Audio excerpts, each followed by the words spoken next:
ಸ್ನೇಹಿತರೆ, 3 ಕ್ಷೇತ್ರದ ಉಪಚುನಾವಣೆಗೆ ಇದು ನಿನ್ನೆ ತಾನೇ ಬಹಿರಂಗ ಚುನಾವಣಾ ಪ್ರಚಾರ ಅಂತ್ಯಗೊಂಡಿದೆ.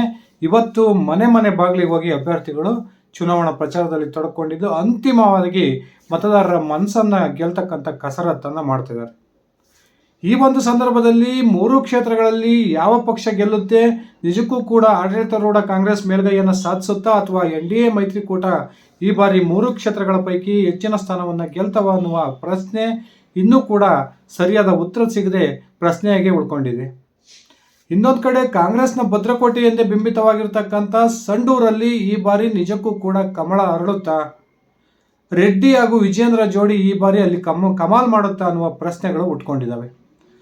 ಸತತ ಆ ಒಂದು ಸಂಡೂರು ಕ್ಷೇತ್ರಕ್ಕೆ ನಡೆದಿರ್ತಕ್ಕಂಥ 15 ವಿಧಾನಸಭಾ ಚುನಾವಣೆಗಳ ಪೈಕಿ ಬರೋಬ್ಬರಿ 13 ಚುನಾವಣೆಗಳನ್ನು ಗೆದ್ದಿರ್ತಕ್ಕಂಥ ಕಾಂಗ್ರೆಸ್ ಆ ಒಂದು ಕ್ಷೇತ್ರವನ್ನು ತನ್ನ ಭದ್ರಕೋಟೆ ಎಂದೇ ಈ ಕ್ಷಣದವರೆಗೂ ಕೂಡ ಹಿಡಿತವನ್ನು ಇಟ್ಕೊಂಡಿದೆ.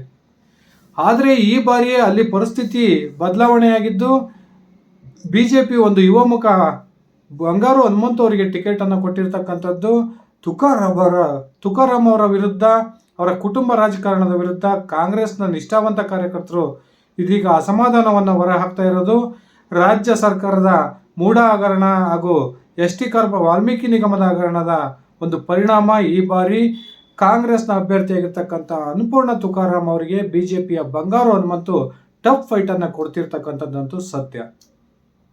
ಇನ್ನೊಂದು ಕಡೆ ಬಂಗಾರು ಹನುಮಂತ್ ಅವರ ಪರವಾಗಿ ಇಡೀ ಒಂದು ಚುನಾವಣೆಯ ಉಸ್ತುವಾರಿಯನ್ನು ಹೊತ್ತಿರ್ತಕ್ಕಂಥ ಜನಾರ್ದನ್ ರೆಡ್ಡಿ ಅನೇಕ ತಂತ್ರಗಳನ್ನು ಈ ಒಂದು ಚುನಾವಣೆಯಲ್ಲಿ ಎಣೆದಿದ್ದು ಅಂತಿಮವಾಗಿ ಬಂಗಾರು ಹನುಮಂತು ಗೆಲ್ತಾರ ಅನ್ನುವ ಪ್ರಶ್ನೆಗಳು ಈ ಒಂದು ಕ್ಷೇತ್ರದಲ್ಲಿ ಈಗ ಬಹುದೊಡ್ಡ ಒಂದು ವಿಷಯವಾಗಿ ಚರ್ಚೆ ಆಗ್ತಿದೆ.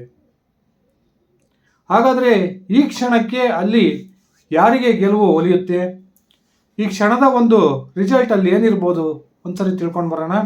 ಅದಕ್ಕಿಂತ ಮುಂಚೆ ನೀವು ನನ್ನ ಇಟ್ಕೆ ಅಮ್ಮಂತ್ ಯೂಟ್ಯೂಬ್ ಚಾನಲ್ಗೆ ಸಬ್ಸ್ಕ್ರೈಬ್ ಮಾಡ್ಕೊಂಡಿಲ್ಲ ಅಂದರೆ ದಯವಿಟ್ಟು ಸಬ್ಸ್ಕ್ರೈಬ್ ಮಾಡಿಕೊಂಡು ಬೆಲ್ ಬಟನನ್ನು ಕ್ಲಿಕ್ ಮಾಡಿ. ನಾನು ಕೊಡ್ತಕ್ಕಂಥ ಮಾಹಿತಿ ನಿಮ್ಗೆ ಇಷ್ಟ ಆಗಿದ್ದರೆ ಈ ವಿಡಿಯೋಗೆ ಲೈಕ್ ಮಾಡಿ, ಶೇರ್ ಮಾಡಿ, ಕಮೆಂಟ್ ಮಾಡಿ. ಸ್ನೇಹಿತರೆ, ಸತತ 4 ಚುನಾವಣೆಗಳಿಂದ ಈ ತುಕಾರಾಮ್ ಈ ಒಂದು ಸಂಡೂರು ಕ್ಷೇತ್ರವನ್ನು ಪ್ರತಿನಿಧಿಸ್ತಾ ಇದ್ರು. ತುಕಾರಾಮ್ ತನ್ನದೇ ಆದಂಥ ಹಿಡಿತವನ್ನು ಈ ಕ್ಷೇತ್ರದ ಮೇಲೆ ಹೊಂದಿದ್ದಾರೆ. ಸಾಕಷ್ಟು ಜನರೊಂದಿಗೆ ಸಂಪರ್ಕವನ್ನು ಇಟ್ಕೊಂಡು ಅಭಿವೃದ್ಧಿ ಕಾರ್ಯಗಳನ್ನು ಕೂಡ ತಕ್ಕ ಮಟ್ಟಿಗೆ ಮಾಡಿರ್ತಕ್ಕಂಥದ್ದು. ತುಕಾರಾಮ್ ಅವರ ಪರವಾಗಿ ಆ ಕ್ಷೇತ್ರದ ಮತದಾರರು 4 ಚುನಾವಣೆಗಳಲ್ಲಿ ಮತವನ್ನು ಚಲಾಯಿಸ್ತಾ ಬಂದಿದ್ದಾರೆ. ಆದರೆ ಈ ಬಾರಿ BJPಯ ರಾಷ್ಟ್ರೀಯ ನಾಯಕತ್ವ ಒಂದು ಪ್ರಮುಖ ಸ್ಟ್ರಾಟಜಿಯನ್ನು ಮಾಡಿದ್ದು, ಈ ತುಕಾರಾಮ್ ಅವರು ಪ್ರತಿನಿಧಿಸ್ತಕ್ಕಂಥ ST ಸಮುದಾಯದ ಒಳಪಂಗಡಕ್ಕೆ ಸೇರಿದಂತಹ ಬಂಗಾರು ಹನುಮಂತ್ ಅವರಿಗೆ ಈ ಬಾರಿ ಟಿಕೆಟ್ ಅನ್ನು ಕೊಟ್ಟಿರ್ತಕ್ಕಂಥದ್ದು ತುಕಾರಾಮ್ ಅವರ ಪತ್ನಿ ಅನ್ನಪೂರ್ಣ ತುಕಾರಾಮ್ ಅವರಿಗೆ ಬಹುದೊಡ್ಡ ಹಿನ್ನಡೆ ಆಗುತ್ತೆ ಅನ್ನುವ ಮಾತುಗಳು ಕೇಳಿ ಬರ್ತಾ ಇದ್ವು. ಈ ಒಂದು ಸಂಡೂರಿನ ಉಪಚುನಾವಣೆ ನಿಜಕ್ಕೂ ಕೂಡ ತುಕಾರಾಮ್ ಅವರ ಧರ್ಮಪತ್ನಿ ಅನ್ನಪೂರ್ಣ ತುಕಾರಾಮ್ ಹಾಗೂ BJP ಅಭ್ಯರ್ಥಿಯಾಗಿರ್ತಕ್ಕಂಥ ಬಂಗಾರು ಹನುಮಂತು ನಡುವಿನ ಹೋರಾಟ ಅನ್ನೋದಕ್ಕಿಂತ ಕಾಂಗ್ರೆಸ್ನ ಸಂತೋಷ್ ಲಾಡ್ ಹಾಗೂ ತುಕಾರಾಮ್, ಇನ್ನೊಂದು ಕಡೆ BJPಯ ಗಾಲಿ ಜನಾರ್ದನ್ ರೆಡ್ಡಿ ಮತ್ತು BY ವಿಜೇಂದ್ರ ಅವರ ನಡುವಿನ ಹೋರಾಟ ಎಂದೇ ಬಿಂಬಿತವಾಗ್ತಾ ಇದೆ. ಈಗಾಗಲೇ ಕಾಂಗ್ರೆಸ್ನ ಹೈಕಮಾಂಡ್ 3 ಕ್ಷೇತ್ರದ ಉಪಚುನಾವಣೆಯ ಫಲಿತಾಂಶಕ್ಕೆ ಸಂಬಂಧಪಟ್ಟಂತೆ ತನ್ನದೇ ಆದಂತಹ ವರದಿಯನ್ನು ತರಿಸಿಕೊಂಡಿದ್ದು ತೀವ್ರ ಅಸಮಾಧಾನವನ್ನು ರಾಜ್ಯದ ಮುಖ್ಯಮಂತ್ರಿ ಹಾಗೂ ಉಪಮುಖ್ಯಮಂತ್ರಿಗಳ ಮೇಲೆ ಈಗಾಗಲೇ ವ್ಯಕ್ತಪಡಿಸಿದ್ದನ್ನು ನಾವು ನೋಡಿದ್ದೀವಿ. ಕಾಂಗ್ರೆಸ್ನ ಹೈಕಮಾಂಡ್ ಕಲೆ ಹಾಕಿರ್ತಕ್ಕಂಥ ಒಂದು ಮಾಹಿತಿಯ ಪ್ರಕಾರ ರಾಜ್ಯದ 3 ವಿಧಾನಸಭಾ ಕ್ಷೇತ್ರಗಳಿಗೆ ನಡೆದಿರ್ತಕ್ಕಂಥ ಉಪಚುನಾವಣೆಯ ಪೈಕಿ NDA ಮೈತ್ರಿಕೂಟಗಳು 2 ಕ್ಷೇತ್ರಗಳನ್ನು ಗೆಲ್ತವೆ, 1 ಕ್ಷೇತ್ರವನ್ನು ಗೆಲ್ಲೋದಕ್ಕೆ ಮಾತ್ರ ಕಾಂಗ್ರೆಸ್ಗೆ ಸಾಧ್ಯವಾಗುತ್ತೆ ಅನ್ನುವ ಒಂದು ಮಾಹಿತಿಗಳು ಈಗಾಗಲೇ ಹೈಕಮಾಂಡ್ಗೆ ಲಭ್ಯವಿದ್ದು, ಆ ಕಾರಣಕ್ಕೆ ಮುಖ್ಯಮಂತ್ರಿ ಮತ್ತು ಉಪಮುಖ್ಯಮಂತ್ರಿಯ ಮೇಲೆ ಹೈಕಮಾಂಡ್ ನಾಯಕರು ಗರಂ ಆಗಿದ್ದಾರೆ ಅನ್ನುವ ಮಾತುಗಳು ಕೇಳಿ ಬರ್ತದವೆ. ಆ ವಿಚಾರ ಬಿಟ್ಬಿಡೋಣ ಸ್ನೇಹಿತರೆ. ಹಾಗಾದರೆ ಈ ಕ್ಷಣಕ್ಕೆ ಸಂಡೂರಿನ ಟ್ರೆಂಡ್ ಏನಿದೆ? ನಿಜಕ್ಕೂ ಕೂಡ BJPಯ ಪಾಲಿಗೆ ಒಂದು ರೀತಿಯ ಮರಳುಗಾಡಾಗಿರ್ತಕ್ಕಂಥ ಸಂಡೂರಿನಲ್ಲಿ ಈ ಬಾರಿ ಕಮಲ ಅರಳುತ್ತಾ? ಈ ಪ್ರಶ್ನೆ ಸಹಜವಾಗಿ ಉಟ್ಕೊಂಡಿದೆ. BJP ಆ ಒಂದು ಕ್ಷೇತ್ರದಲ್ಲಿ ಕಮಲವನ್ನು ಅರಳಿಸೋ ಪ್ರಯತ್ನಕ್ಕೆ ಅತ್ಯಂತ ಸೀರಿಯಸ್ ಆಗಿ ಕೈ ಹಾಕಿದ್ದು ಜನಾರ್ದನ್ ರೆಡ್ಡಿ ಅವರಂತೂ ತೀರಾ ವೈಯಕ್ತಿಕವಾಗಿ ತೆಗೆದುಕೊಂಡು ಈ ಚುನಾವಣೆಯನ್ನು ಮಾಡ್ತಾ ಇದ್ದಾರೆ. ಹಾಗಾದರೆ ನಿಜಕ್ಕೂ ಬಂಗಾರು ಹನುಮಂತ್ ಅವ್ರು ಗೆದ್ದು ಬಿಡ್ತಾರಾ? ಸದ್ಯಕ್ಕಿರ್ತಕ್ಕಂಥ ಮಾಹಿತಿಯ ಪ್ರಕಾರ ತುಕಾರಾಮ್ ಅವರ ಧರ್ಮಪತ್ನಿ ಅನ್ನಪೂರ್ಣ ತುಕಾರಾಮ್ ಅವರು ಒಂದು ಹೆಜ್ಜೆ ಮುಂದಿದ್ದಾರೆ ಎನ್ನುವ ಮಾತುಗಳು ಕೂಡ ಕೇಳಿ ಬರ್ತದವೆ. ಅನ್ನಪೂರ್ಣ ಅವರ ಪರವಾಗಿ ರಾಜ್ಯದಲ್ಲಿ ಕಾಂಗ್ರೆಸ್ ಸರ್ಕಾರ ಅಧಿಕಾರದಲ್ಲಿರ್ತಕ್ಕಂಥದ್ದು, ತುಕಾರಾಮ್ ಅವರು ಕ್ಷೇತ್ರದ ಮೇಲೆ ಹಿಡಿತವನ್ನು ಹೊಂದಿರತಕ್ಕಂಥದ್ದು, ಸತತ 4 ಚುನಾವಣೆಗಳಲ್ಲಿ ಈ ಒಂದು ಕ್ಷೇತ್ರದ ಶಾಸಕರಿಗೆ ಆಯ್ಕೆಯಾಗಿದ್ದಂತಹ ಸಂದರ್ಭದಲ್ಲಿ ಕೈಗೊಂಡಿರ್ತಕ್ಕಂಥ ಅಭಿವೃದ್ಧಿ ಕಾರ್ಯಗಳು ಹಾಗೂ ತುಕಾರಾಮ್ ಅವರ ಒಂದು ಮೇನ್ ಸ್ಟ್ರೆಂತ್ ಏನು ಅಂದರೆ ಸ್ನೇಹಿತರೆ, ಅವರು ಯಾರಿಗೆ ಒಳ್ಳೇದು ಮಾಡೋಕ್ಕೂ ಆಗಲಿದ್ರೂ ಪರವಾಗಿಲ್ಲ, ಕೆಟ್ಟದ್ದಂತೂ ಮಾಡಿಲ್ಲ ಅನ್ನುವ ಒಂದು ಭಾವನೆ ಆ ಕ್ಷೇತ್ರದ ಜನರಲ್ಲಿದೆ. ಇನ್ನೊಂದು ಕಡೆ ತುಕಾರಾಮ್ ಅವರ ಧರ್ಮಪತ್ನಿ ಅನ್ನಪೂರ್ಣ ಅವರಿಗೆ ಬಹುದೊಡ್ಡ ಫಲವನ್ನು ತಂದು ಕೊಟ್ಟಿರ್ತಕ್ಕಂಥದ್ದು ಸಂಡೂರು ಕ್ಷೇತ್ರವನ್ನು ಮೊದಲು ಪ್ರತಿನಿಧಿಸ್ತಾ ಇದ್ದಂತಹ ಸಂತೋಷ್ ಲಾಡ್ ಅವರು. ಸಂತೋಷ್ ಲಾಡ್ ಅವರಿಗೆ ಈ ಕ್ಷಣಕ್ಕೂ ಕೂಡ ಸಂಡೂರು ಕ್ಷೇತ್ರದಲ್ಲಿ ತನ್ನದೇ ಆದಂಥ ಹಿಡಿತ ಇದೆ. ಸಂತೋಷ್ ಲಾಡ್ ಫೌಂಡೇಶನ್ನ ಮುಖಾಂತರ ಅನೇಕ ಸಾಮಾಜಿಕ ಕಾರ್ಯಗಳನ್ನು ಈ ಕ್ಷಣಕ್ಕೂ ಕೂಡ ಸಂತೋಷ್ ಲಾಡ್ ಅವರಲ್ಲೂ ಕೈಗೊಳ್ತಾ ಇದ್ದಾರೆ. ತುಕಾರಾಮ್ ಅವ್ರಿಗಿಂತ ಹೆಚ್ಚು ಪ್ರಭಾವವನ್ನು ಸಂತೋಷ್ ಲಾಡ್ ಆ ಕ್ಷೇತ್ರದಲ್ಲಿ ಹೊಂದಿದ್ದು, ಇದೇ ಅಂಶ ಅನ್ನಪೂರ್ಣ ಅವರಿಗೆ ಬಹುದೊಡ್ಡ ಒಂದು ಪ್ಲಸ್ ಪಾಯಿಂಟ್ ಆಗ್ಬೋದು ಅನ್ನುವ ಮಾತುಗಳು ಕೇಳಿ ಬರ್ತಾ ಇದ್ದಾವೆ. ಇನ್ನೊಂದು ಕಡೆ ಸಹಜವಾಗಿಯೇ ಕಾಂಗ್ರೆಸ್ ಅಧಿಕಾರದಲ್ಲಿರೋದ್ರಿಂದ ಹಣಬಲ ಮತ್ತು ತೋಳ್ಬಲಗಳನ್ನು ಬಳಸಿ ಈ ಒಂದು ಚುನಾವಣೆಯನ್ನು ಗೆಲ್ಲೋ ಪ್ರಯತ್ನಕ್ಕೆ ಕೈ ಹಾಕಿದೆ ಎನ್ನುವ ಮಾತುಗಳು ಕೂಡ ಕೇಳಿ ಬರ್ತಾ ಇದ್ದಾವೆ.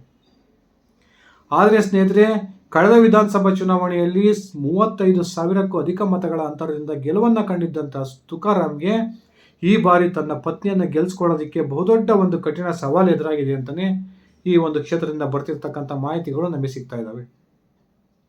ಬಂಗಾರು ಹನುಮಂತು ತುಕಾರಾಮ್ ಅವರ ಧರ್ಮಪತ್ನಿಗೆ ಸರಿಸಮಾನವಾದ ಒಂದು ಹೋರಾಟವನ್ನು ಕೊಡ್ತಾ ಇದ್ದಾರೆ. ಈ ಒಂದು ಕೊನೆ ಕ್ಷಣದಲ್ಲಿ ಏನಾದರೂ ಬದಲಾವಣೆ ಆಗಿ ಅಲ್ಲಿರ್ತಕ್ಕಂಥ ಮತದಾರರ ಈ ಯುವಕನಿಗೆ ಒಂದು ಅವಕಾಶವನ್ನು ಕೊಡೋಣ ಅನ್ನೋ ಮನಸ್ಥಿತಿಗೆ ಬಂದಿದ್ದೇ ಆದರೆ ಅದು ತುಕಾರಾಮ್ ಅವರ ಪತ್ನಿಗೆ ಸೋಲಾಗುತ್ತೆ ಅನ್ನುವ ಒಂದು ಸ್ಪಷ್ಟ ಮಾಹಿತಿಗಳು ಕೂಡ ಸಿಗ್ತಾ ಇದ್ದಾವೆ. ಸದ್ಯದ ಪರಿಸ್ಥಿತಿಗೆ ತುಕಾರಾಮ್ ಅವರ ಧರ್ಮಪತ್ನಿ ಒಂದು ಹೆಜ್ಜೆ ಮುಂದಿದ್ರೂ ಕೂಡ ಚುನಾವಣೆ ಮತದಾನಕ್ಕೆ ಇನ್ನೂ ಕೂಡ ಸುಮಾರು 18-20 ಗಂಟೆಗಳು ಬಾಕಿ ಇದ್ದಾವೆ. ಈ ಒಂದು ಸಮಯದಲ್ಲಿ ಆ ಕ್ಷೇತ್ರದಲ್ಲಿ ಏನೆಲ್ಲ ಬದಲಾವಣೆಗಳು ಆಗೋ ಸಾಧ್ಯತೆಗಳು ಕೂಡ ಇಲ್ಲ ಅಂತ ಹೇಳಕ್ಕಾಗೋದಿಲ್ಲ. ಇವತ್ತು ಕತ್ತಲು ರಾತ್ರಿಯ ಪ್ರಭಾವವನ್ನು ಯಾವ ಅಭ್ಯರ್ಥಿ ಜಾಸ್ತಿ ಬಳಸ್ತಾರೋ ಅವರಿಗೆ ಗೆಲುವು ಆಗ್ಬೋದು ಅನ್ನುವ ಮಾತುಗಳು ಕೂಡ ಕೇಳಿ ಬರ್ತಾ ಇದ್ದು, ಮುಖ್ಯವಾಗಿ ಬಂಗಾರು ಹನುಮಂತ್ ಅವರು ತುಕಾರಾಮ್ ಅವರ ಒಳಪಂಗಡವಾಗಿರ್ತಕ್ಕಂಥ ಮ್ಯಾಸ್ ನಾಯಕರ ಸಮುದಾಯಕ್ಕೆ ಸೇರಿದವರಾಗಿರೋದ್ರಿಂದ ಆ ಒಂದು ಸಮುದಾಯಕ್ಕೆ ಸೇರಿದಂತಹ ಮತಗಳು ಎರಡೂ ಅಭ್ಯರ್ಥಿಗಳಿಗೆ ಹಂಚಿ ಹೋಗ್ಬೋದು ಅನ್ನುವ ಒಂದು ಸ್ಪಷ್ಟ ಸೂಚನೆಗಳು ಸಿಗ್ತಾ ಇದ್ದು, ಲಿಂಗಾಯತ ಹಾಗೂ ರೆಡ್ಡಿ ಜನಾಂಗದ ಮತಗಳು ಬಿಜೆಪಿಯ ಪರವಾಗಿ ಏನಾದರೂ ಸಾಲಿಡ್ ಆಗಿ ಚಲಾವಣೆಯಾಗಿದ್ದೇ ಆದರೆ ಆಗ ಆ ಒಂದು ಸಂಡೂರಿನ ಕ್ಷೇತ್ರದ ಫಲಿತಾಂಶ ಬದಲಾಗ್ಬೋದು ಅನ್ನುವ ಒಂದು ನಿರೀಕ್ಷೆ ಕೂಡ ಬಿಜೆಪಿ ನಾಯಕರದ್ದಾಗಿದೆ. ಸ್ನೇಹಿತರೆ, ಇನ್ನೊಂದು ಕಡೆ ತುಕಾರಾಮ್ ಅವರ ವಿರುದ್ಧವಾಗಿ ಕಾಂಗ್ರೆಸ್ನಲ್ಲಿ ಒಂದು ಸಣ್ಣ ಮಟ್ಟದ ಅಸಮಾಧಾನ ಇದೆ. ಈ ಅಸಮಾಧಾನ ಮುಂದುವರೆದಿದ್ದೇ ಆಗಿ ಕಾಂಗ್ರೆಸ್ನ ನಾಯಕರು ತಟಸ್ಥರಾಗಿದ್ದೇ ಆದರೆ ಅದು ಕೂಡ ತುಕಾರಾಮ್ ಅವರ ಧರ್ಮಪತ್ನಿಯ ಸೋಲಿಗೆ ಕಾರಣ ಆಗ್ಬೋದು ಅನ್ನುವ ಒಂದು ಚರ್ಚೆಗಳು ಕೂಡ ನಡೀತಿದ್ದಾವೆ. ಇನ್ನೊಂದು ಕಡೆ BY ವಿಜಯೇಂದ್ರ ಹಾಗೂ ಯಡಿಯೂರಪ್ಪನವರು ಈ ಕ್ಷೇತ್ರವನ್ನು ಅತ್ಯಂತ ಸೀರಿಯಸ್ ಆಗಿ ತೆಗೆದುಕೊಂಡಿದ್ದು, ST ಜನಾಂಗದ ನಂತರದ ಅತ್ಯಂತ ಹೆಚ್ಚು ಓಟುಗಳನ್ನು ಹೊಂದಿರತಕ್ಕಂಥದ್ದು ಅಲ್ಲಿ ಲಿಂಗಾಯತ ಸಮುದಾಯ ಅನ್ನೋದನ್ನು ನಾನು ಈ ಸಮಯದಲ್ಲಿ ನಿಮಗೆ ಜ್ಞಾಪಕ ಮಾಡೋಕ್ಕೆ ಇಷ್ಟಪಡ್ತೀನಿ ಸ್ನೇಹಿತರೆ. ಒಂದು ವೇಳೆ ಯಡಿಯೂರಪ್ಪ ಮತ್ತು BY ವಿಜಯೇಂದ್ರ ಅವರ ಪ್ರಭಾವಕ್ಕೆ ಒಳಗಾಗಿ ಲಿಂಗಾಯತ ಸಮುದಾಯ ಏನಾದರೂ ಬಂಗಾರು ಹನುಮಂತ್ ಅವರ ಪರವಾಗಿ ಮತವನ್ನು ಚಲಾಯಿಸಿದ್ದೇ ಆದರೆ ಆಗ ತುಕಾರಾಮ್ ಅವರ ಧರ್ಮಪತ್ನಿಯ ಸೋಲಿಗೆ ಈ ಒಂದು ಅಂಶ ಕಾರಣ ಆಗ್ಬೋದು ಅನ್ನುವ ಚರ್ಚೆಗಳು ಕೂಡ ನಡೀತಾ ಇದ್ರೂ ಕೂಡ ಅಂತಿಮವಾಗಿ ವಿಜಯಲಕ್ಷ್ಮಿ ಒಂದು ಹೆಜ್ಜೆ ಅನ್ನಪೂರ್ಣ ಅವರ ಕಡೆಗಿದ್ದಾಳೆ ಅಂತ ಒಂದು ಕನ್ಕ್ಲೂಷನ್ಗೆ ನಾವು ಬರ್ಬೋದಾಗಿದೆ ಸ್ನೇಹಿತರೆ. ನಿಮ್ಮ ಅಭಿಪ್ರಾಯದ ಪ್ರಕಾರ ನಿಜಕ್ಕೂ ಕೂಡ ಸಂಡೂರಲ್ಲಿ ಈ ಬಾರಿ ಬಂಗಾರು ಹನುಮಂತ್ ಕಮಾಲ್ ಮಾಡುವುದರ ಮೂಲಕ ಕಮಲವನ್ನು ಅರಳಿಸ್ತಾರ ಅಥವಾ ತುಕಾರಾಮ್ ತನ್ನ ಬಿಗಿ ಹಿಡಿತವನ್ನು ಈ ಕ್ಷೇತ್ರದ ಮೇಲೆ ಮುಂದುವರಿಸ್ತಾರ? ದಯವಿಟ್ಟು ಕಮೆಂಟ್ ಮಾಡಿ. ಇದಿಷ್ಟಾಗಿತ್ತು ಸ್ನೇಹಿತರೆ ನನ್ನ ಇವತ್ತಿನ ಈ ವಿಡಿಯೋ. ನಾನು ಕೊಟ್ಟಿರ್ತಕ್ಕಂಥ ಮಾಹಿತಿ ನಿಮ್ಗೆ ಇಷ್ಟ ಆಗಿದ್ದರೆ ಈ ವಿಡಿಯೋಗೆ ಲೈಕ್ ಮಾಡಿ, ಶೇರ್ ಮಾಡಿ, ಕಮೆಂಟ್ ಮಾಡಿ. ನೀವಿನ್ನು ನನ್ನ ಇಟ್ಗೆ ಹೇಮಂತ್ ಯೂಟ್ಯೂಬ್ ಚಾನಲ್ಗೆ ಸಬ್ಸ್ಕ್ರೈಬ್ ಮಾಡ್ಕೊಂಡಿಲ್ಲ ಅಂದರೆ ದಯವಿಟ್ಟು ಸಬ್ಸ್ಕ್ರೈಬ್ ಮಾಡಿಕೊಂಡು ಬೆಲ್ ಬಟನ್ನ ಕ್ಲಿಕ್ ಮಾಡಿ. ಧನ್ಯವಾದಗಳು ಸ್ನೇಹಿತರೆ. ಶುಭ ದಿನ.